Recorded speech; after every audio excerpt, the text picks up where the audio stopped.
दिव्य अनुभूतियां प्रारंभ हो जाती हैं जिन पर तुम विश्वास ही नहीं कर सकते। सबसे पहले किसी से संबंध नहीं होना चाहिए।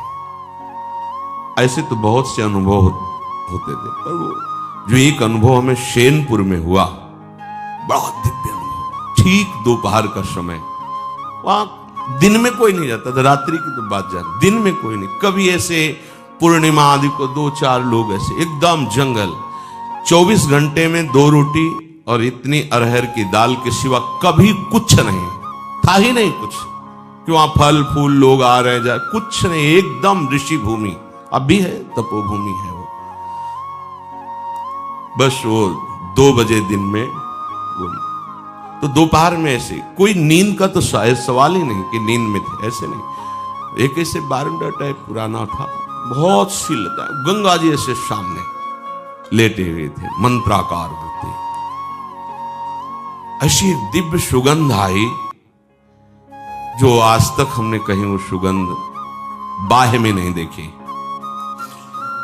ऐसा लगा कहां से, मतलब सौरभ का जैसे कोई प्रवाह आ रहा हो, और जैसे जैसे सुगंध वो घ्राणेंद्रिय से अंदर आ जाती है, जैसे नशा चढ़ रहा हो। थोड़ी देर में जड़ता शरीर में आ गई, हिल नहीं सकते, एकदम जड़ शरीर है। आंख खुली हुई है, पूरी चेतना है, ऐसे भी नहीं कर सकते, बिल्कुल सीधे लेटे हुए। और ऐसे लेटे लेटे गंगा जी के दर्शन हो रहे थे। एकदम आधा शरीर ऊपर कैसे, जैसे किसी ने उठा के बैठा, और देखा गंगा की धारा से एक श्वेत वस्त्रधारी, दिन है, खुली आंख है, कोई स्वप्न नहीं, कोई तंद्रा नहीं, श्वेत वस्त्र धारण के, श्वेत जटाएं ऐसे, और वो ऐसे चले आ रहे हैं। देख रहे आए और गोद में से सर रखा, ऐसे ऐसे कर रहे, मस्तक को इतनी हम कहीं इन्हीं के अंग से शौरावा, और कुछ बोले थे। वो जीवन का पहला दिव्य प्रगट में ऐसे, तो स्वप्न में ऐसे, प्रगट में ऐसे ऐसे कुछ कहा, कुछ बोले, इसके बाद सीधे ऐसे, और गंगा ऐसा पार वो बताया नहीं जा सकता। जब आप उस सीमा को पार कर जाएंगे जहां कहीं किसी से अपनापन नहीं, शरीर से भी नहीं, वहां सैकड़ों बीछी ऐसे घूमती थी जैसे काले चींटे घूमते ना, भूरे काले चींटे, ऐसे बीछियां घूमती थी।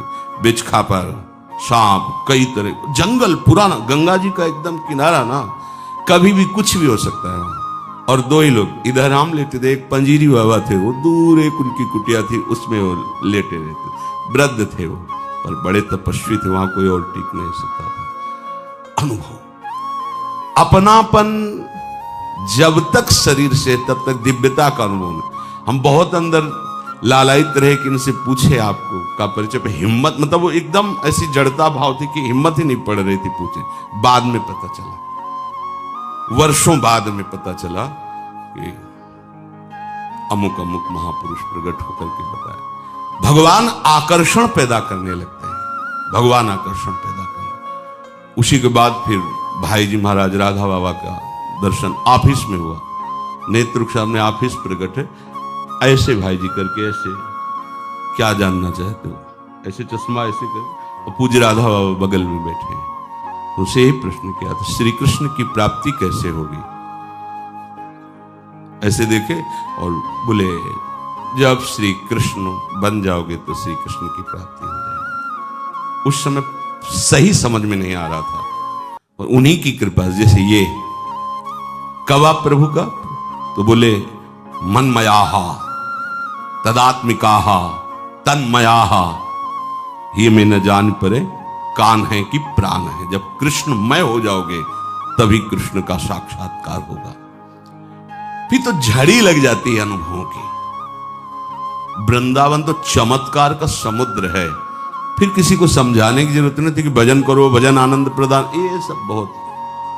फिर वो तो नशेबाज हो जाता है, प्रभु के नाम का नशा, प्रभु की लीला का नशा। देखो, नशा कहने में लगेगा कि कैसी बात, आशा बसन व्यसन, व्यसन में नशा, व्यसन याति नहीं रघुपति चरित होए तहाँ सुनहि। यही आशा है, यही उनका जीवन है और यही उनका नशा है। क्या जहां भगवत चरित्र हो रहे वहां जाकर उनको सुनना या भगवत चरित्र गायन